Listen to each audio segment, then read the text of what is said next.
Hi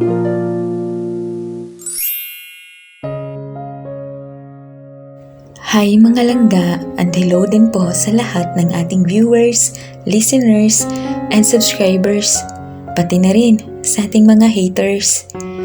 Sa pagpapatuloy ng ating kwento, kung bago ka pa lamang dito sa ating channel, huwag kalimutang mag-like, comment, share, and subscribe at pindutin nyo na rin yung notification bell para maging updated pa po kayo sa mga susunod pang mga video.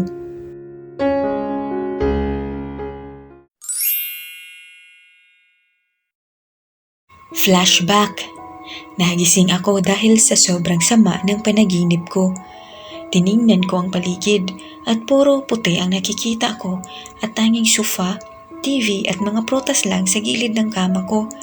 Mabilis ko naman hinanap si Luke sa paligid dahil sa panaginip ko ay nakita ko ang lahat kung paano siya namatay sa isang pagsabog sa lumang gusali sa Quezon City. Mabuti at gising ka na pala, Rain. Okay na bang pakiramdam mo? Gilalas ni Zack nung magising siya at bumangon sa sofa. Tumayo siya at pumunta sa direksyon ko. Bakit ang tahimik mo? May masakit pa ba sa katawan mo, ha, Rain? Tanong ulit nito at inipit sa tenga ko ang hibla ng buhok na tumatabing sa pagmumukha ko. Umiling lang ako at tinanguan siya. Pasensya na, Rain, kung bakit hinayaan lang kitang lumaban mag-isa sa mga taong yun. Sabi niya at pati rin si Zack andun rin sa napanaginipan ko. Nagtanong na lang ako kay Zack at ganoon na lang din ang pagkakagulat ko nang sabihin ni Zack ang dapat na maririnig na sagot galing sa kanya. Ang ibig sabihin nun? Rain, patay na si Luke. Natagpuan ng mga pulisya ang sunog niyang katawan sa loob ng sumabog na lumang gusali na pinasukan natin. Sagot ni Zack at doon ko napagtanto sa sarili ko na hindi pala panaginip ang mga nangyari sa amin. Shit, si Luke nga pala. Bakit ko ba siya hinayaang bumalik pa roon sa loob kung tinulak niya naman ako palabas ng gusali na yun? Luke, sana maging masaya ka man kung saan ka na naroroon ngayon. Mahal na mahal kita bilang kaibigan ko.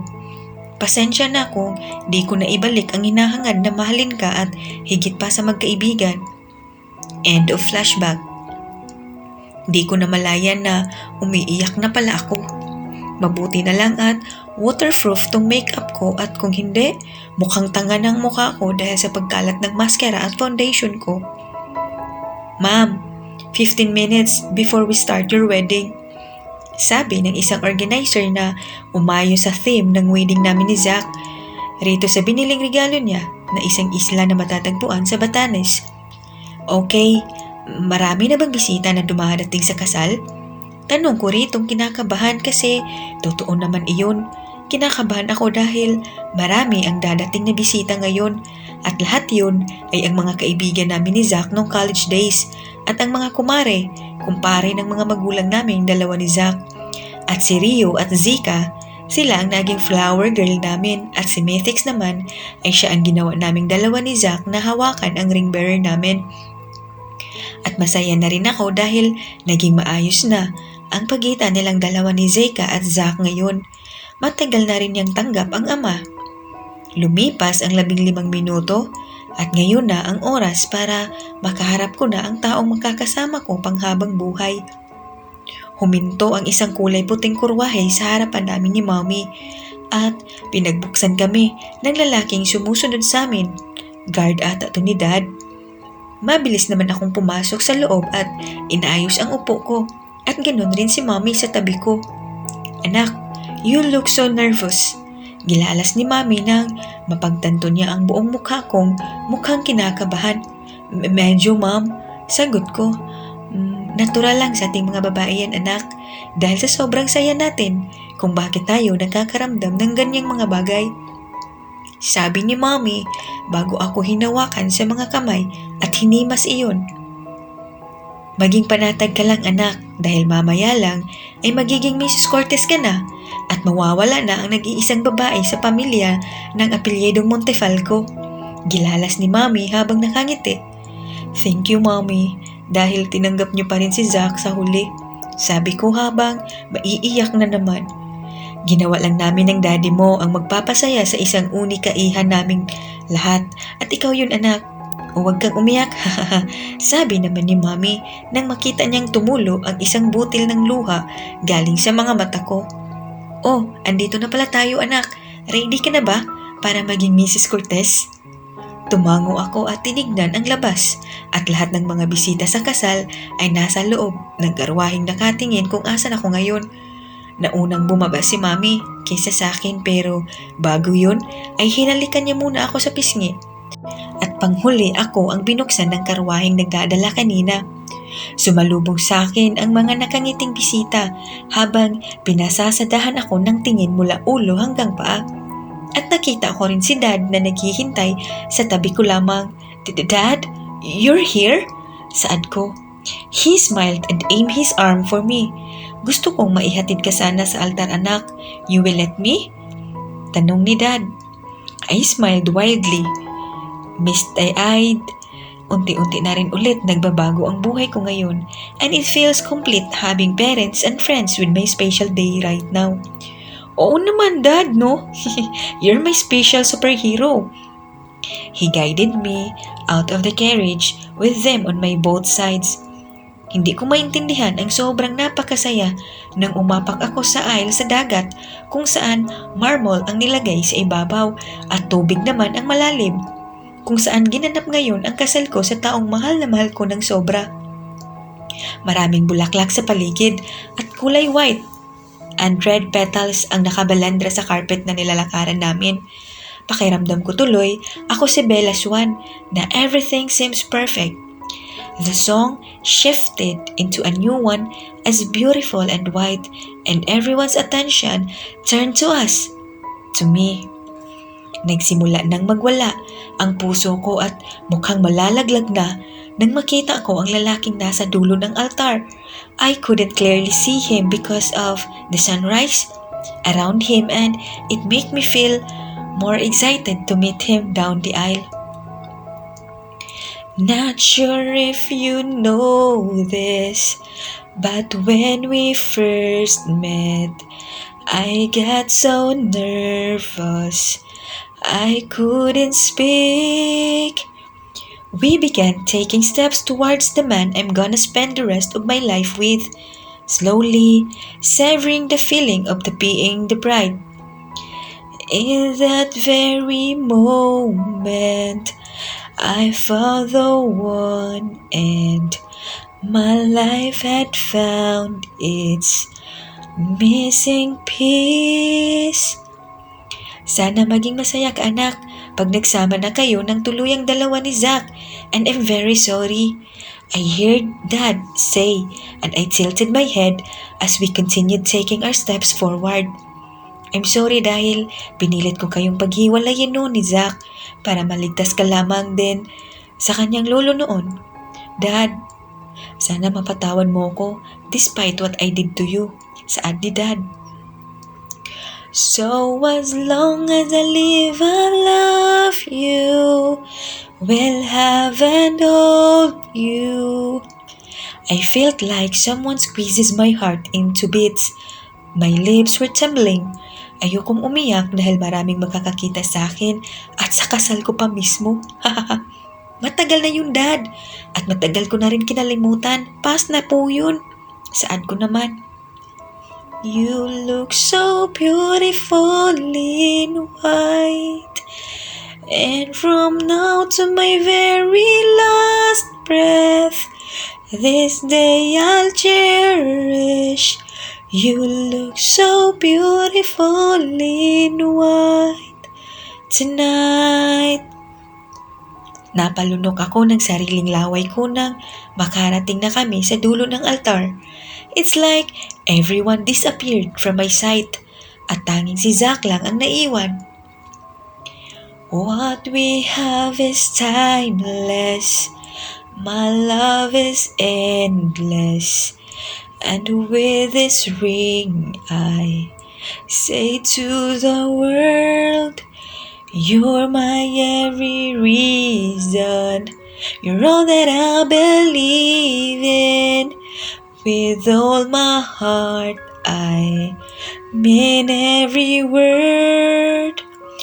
So as long as I live, I'll love you, will have and hold you.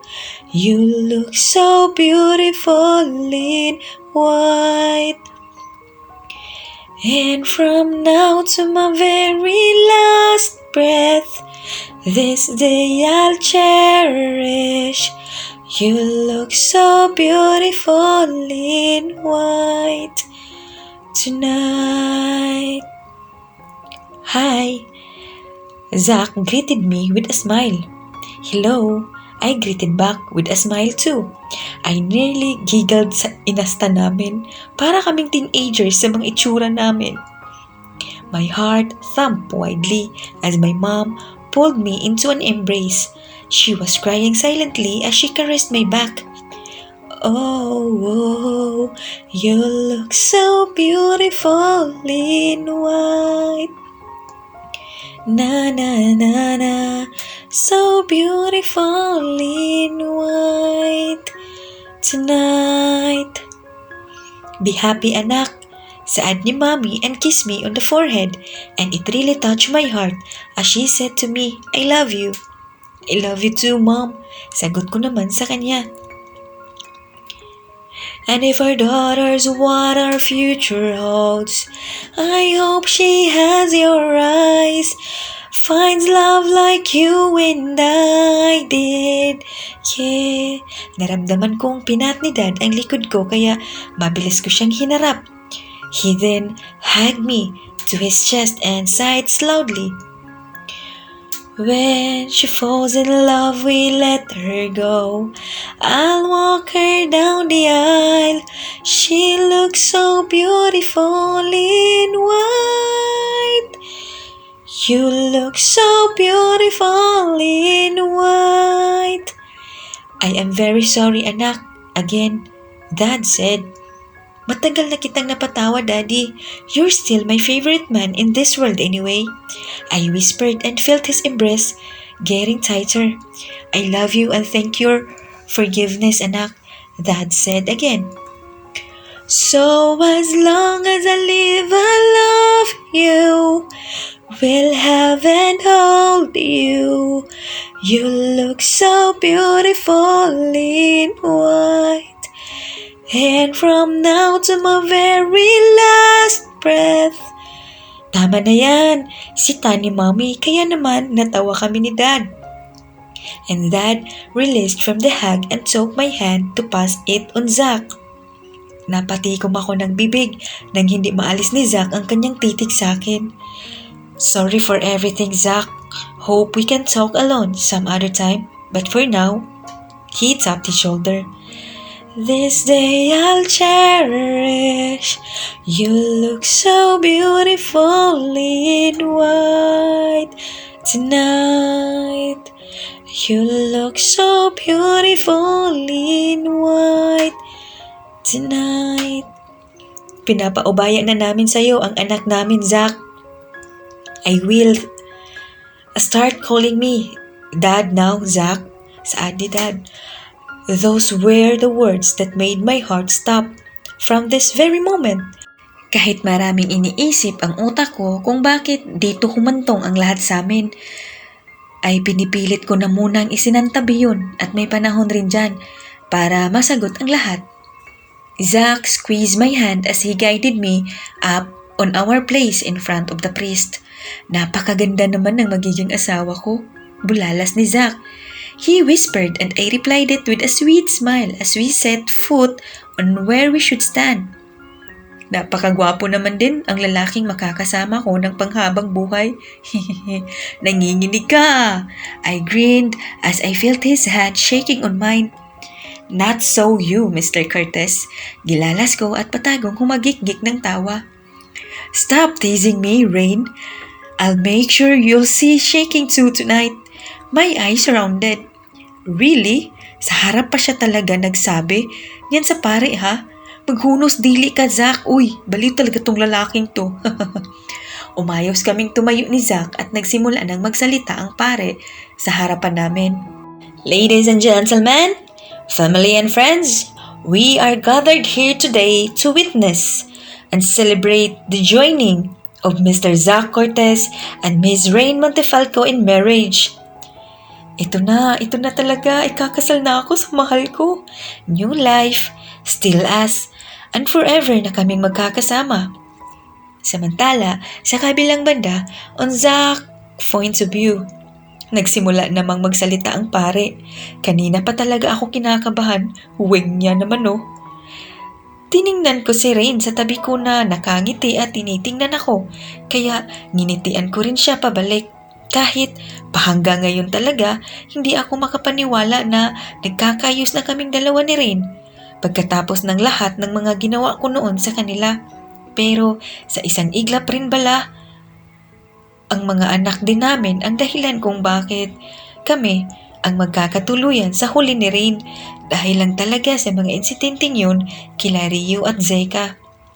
Zac Cortez, do you take Rain Montefalco as your lawful wife to have and to hold from this day forward, for better or for worse, for richer and for poorer, and sickness and in health, to love and cherish until death do your part?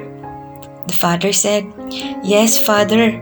Saad ko, Rain Montefalco, do you think Zac Cortez are your lawful husband to have and to hold from this day forward, for better or for worse, for richer and for poorer, and sickness and in health, to love and cherish until death do your part? Yes, father, Rain replied. At the point nang matapos magsalita ang pare, ay humarap kami sa isa't isa ni Rain. Then, we exchange our vows. We take each other's right and I say, I, Zac Cortez, chose you, Rain Montefalco, to be my wife, to have and to hold from this day forward, for better, for worse, for richer, for poorer, and sickness and in health, to love and cherish until my last breath, according to God's holy law. In the presence of God, I make this vow. Mahal. Mahal na kita simula nang makita pa lamang kita noon sa school campus natin. Sobrang napakasiga mong tingnan. Yun ang isang dahilan ko kung bakit minamahal pa kita ng sobra. Hindi kumpleto ang araw ko pag di kita nakikita at nakakasalubong sa hallway noon. And after lunch, lahat-lahat sa'yo nun inalam ko dahil ganun kita kamahal. Isang ngiti mo lang parang magugunaw na ang mundo ko. At ikaw na lang ang nakikita ko sa paligid. Parang baliw lang, di ba? I love that you and I will spend my life with you forever. Kahit isang away man natin ay hindi na agad natin patatagalin at ayusin natin ng magkasama para hinding-hindi na lumala. And from this day, my life has come to the amazing moment, and now I will always share it with you. I know I love you so much, Rain Montefalco. Habang sinasabi ang vows ko kanina ay ang paglapit rin ng anak kong si Mythix kung saan andun sa ibabaw ng kulay blue na pelo ang singsing. Kinuha ko ang singsing at sinuot sa pasiling singa ni Rain. I, Rain Montefalco, chose you, Zac Cortez, to be my husband, to have and to hold from this day forward, for better, for worse, for richer, for poorer, and sickness and in health, to love and cherish until my last breath, according to God's holy law. In the presence of God, I make this vow. I know I love you from the moment we met, and I have been helplessly lost in your eyes ever since. I will walk together you from this day together with you and with a love forever.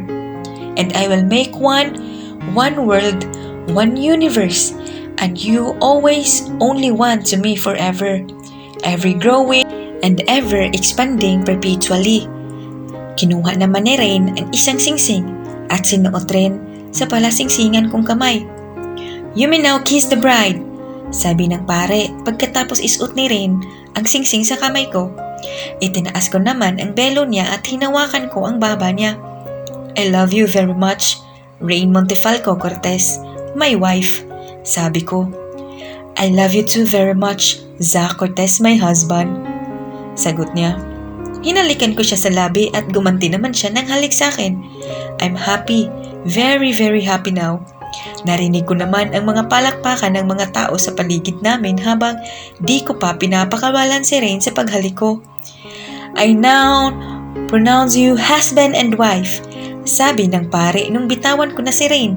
Mas lalong lumakas ang palakpakan ng mga tao at nagsisigaw ng congratulations sa amin habang nakaharap kami sa lahat ng mga bisita. Masaya naman kaming humarap ni Rain sa isa't isa at niyakap ng mahigpit. Receptions na tayong lahat! Woo! Congrats sa bagong kasal! Sana may biyaya agad na mabubuo bukas! Yuhuu! Sigaw ng mga pinsan ko at pinsan ni Rain na dumating sa kasal naming dalawa. Napangiti na lang ako. Mga baliw talaga. Nilingon ko si Rain sa tabi ko at namumula ang buong mukha niya. Ang cute niya. May binulong ako sa kanya na ipinanglalaki ng mga mata niya. Ready for our honeymoon, sweetheart? I'll make sure you'll be a girl screaming out tonight and moan my name so loudly. Biro ko rito kaya sinamaan niya ako ng tingin at kinurot sa tagiliran ng patago kaya napaaray na lang ako. Joke lang, wife. Ito naman. Sagot ko. I love you so much, wife. Forever. With you now. Saad ko pagkalipas ng ilang segundo. I love you too so much, my husband, forever. With you now too. Sagot niya bago siya hinalikan sa labi ng dahan-dahan. I'm so damn very very happy now. Magiging kompleto na ang buong araw-araw ko pagkagising dahil nasa tabi ko na ang mag-ina ko at makakasama panghabang buhay. At maraming salamat sa tadhana dahil ibinalik niya ulit sa akin si Rain pagkatapos ng 5 taong hiwalay namin. Maraming salamat dahil nalagpasan namin lahat-lahat ng pagsubok na sinubok niya sa aming dalawa ni Rain. At nagpapasalamat ako dahil kami pa rin pahanggang huli ng taong mahal na mahal ko noon at pahanggang ngayon at sa mga susunod pang mga araw, linggo, buwan at taon hanggang sa tumanda kami pareho. Mamahalin at mamahalin ko siya. Sila ng mga anak ko panghabang buhay kahit sa langit pa yan. At hanggang dito na lang po ang istorya ni Zach Cortez at Rain Montefalco. Dito na lahat nagtatapos sa walang pahanggang pagmamahalan nilang dalawa. Paalam mga langga. See you on another story. God bless.